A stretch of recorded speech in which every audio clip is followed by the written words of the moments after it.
if you lack belief in a personal absolute, meaning God, then by default you will be operating from an impersonal absolute. And there's no escaping it. He doesn't care about absolutes to begin with. No, the issue is not absolutes. I use the word as a singular, the absolute, that which is absolute, that provides for all dependency states. So either you're going to have, see, this is the mistake, and see, this is a good opportunity for you to learn, Gus, is that everybody's operating consciously or unconsciously that something's absolute. Everybody. Because if that is denied, then you have no basis or foundation for coherency or intelligibility for any statement. So everybody's operating from some absolute, whether they realize it or not. Number two, that absolute will either be personal or not personal. So if you lack belief in the personal absolute, then you can only be operating from an impersonal absolute. And there is no intelligible third option. So go ahead. I don't accept your first premise. Well, tell me what my first premise is. You cite a single absolute, an absolute. Yes, not absolute, but an absolute. No, that's an absolute, something that is unconditionally non-dependent. Yeah, I disagree. I don't think that's required. Okay.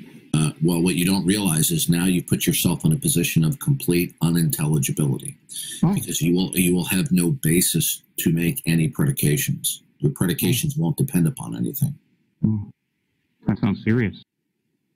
Yeah, if you make a proposition or a predication, that predication will either in and of itself be unconditionally non-dependent, or it will be dependent. Now, there's no third alternative, Gus. Could you give me an example of how I would be doing that in real life? Everybody believes that there's something absolute. For people who believe in God, they believe that the absolute, that which is unconditionally non-dependent, is a personal absolute. That is the origin point for all states of contingency. Now, for atheists, they tend to be philosophical materialists. So they believe that matter and energy, or the substrate of matter and energy, are that which is absolute, unconditionally non-dependent, and provide for all contingency states.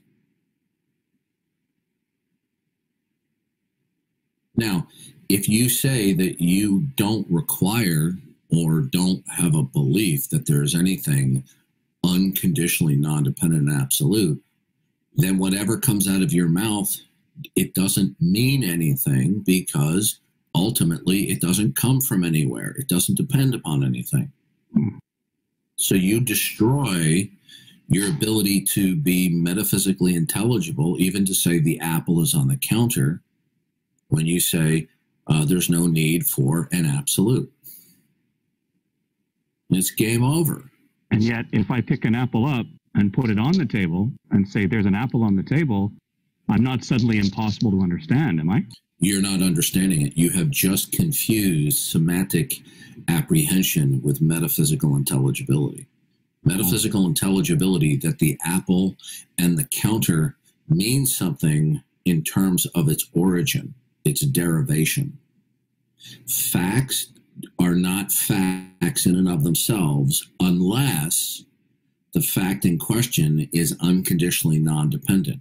Otherwise, a fact in question will be a dependency. Its being and existence is derived. It is contingent. So, is the apple that you want to claim? Do you want to claim that you have metaphysical intelligibility without having some absolute? Is that your When position? you say metaphysical intelligibility, what do you mean? A proposition or a predication or a singular fact means something with respect to the absolute that it is derivative from. I'm sorry, I don't understand. In order for something to mean something, something has to be unconditionally non-dependent. Otherwise, if you make any statement, A, it will not be unconditionally non-dependent. Number two, it won't depend upon anything ultimately. Why does something have to depend upon something ultimately for it to be relevant now? Because then it would have to be absolute. Why? Because then it doesn't mean anything. I'm gonna. There's two possibilities here. I either actually understand what you're saying or I don't. I suspect I don't understand what you're saying. I would agree with you. But continuing on the conversation as though I did, I'm not sure why any of that matters in the real world. No, well, first of all, the real world, the meaning of that is going to have to depend that statement in and of itself is absolute and unconditionally non-dependent, or that statement will be a dependency. Which is it?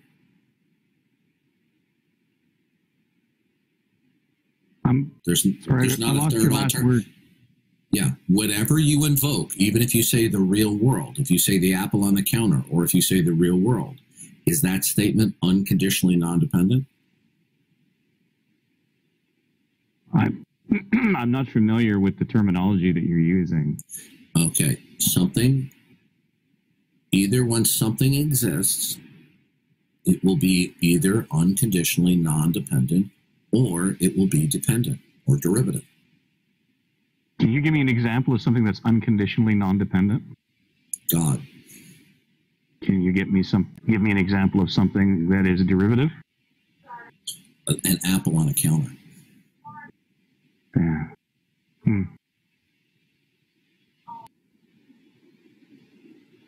Now, if you say, I don't need no stinking unconditional absolute, then whatever comes out of your mouth, how is it intelligible? If you say apple or counter, I'm going to say, explain to me what an apple is.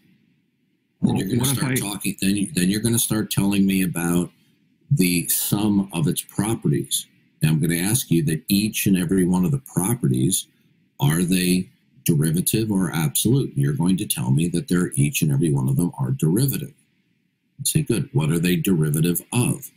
And you're going to get to a point where you will say, I don't know, because you've already rejected that there's an absolute starting point of derivation. So therefore, your apple doesn't ultimately mean anything because it doesn't depend upon anything. Metaphysically, perhaps, but I don't live in that world. Neither do you. Then if you don't live in that world, then in order for the apple to mean something metaphysically, and I don't mean semantically, but metaphysically, what does it depend upon for its meaning and existence?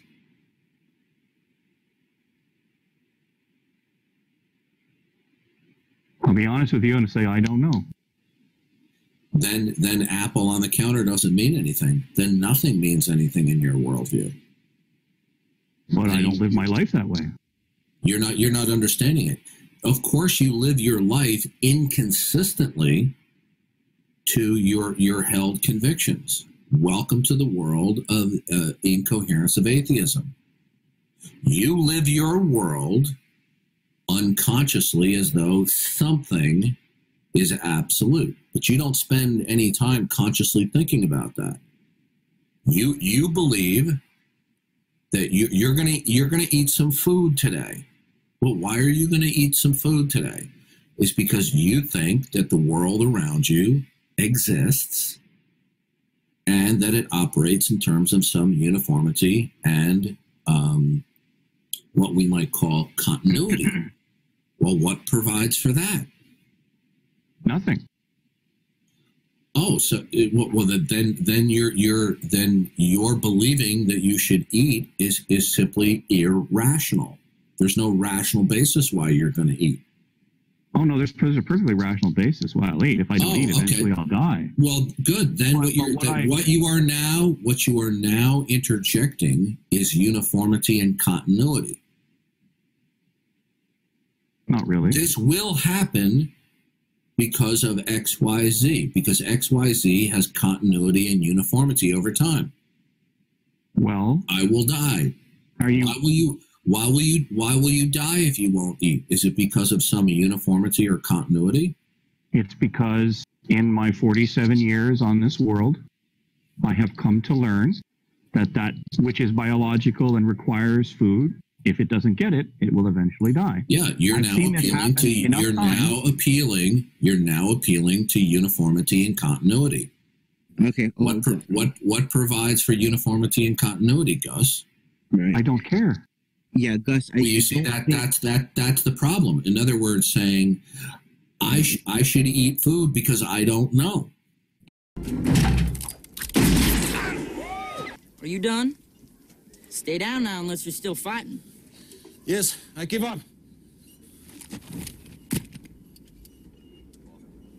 Kid's a winner. Not fast.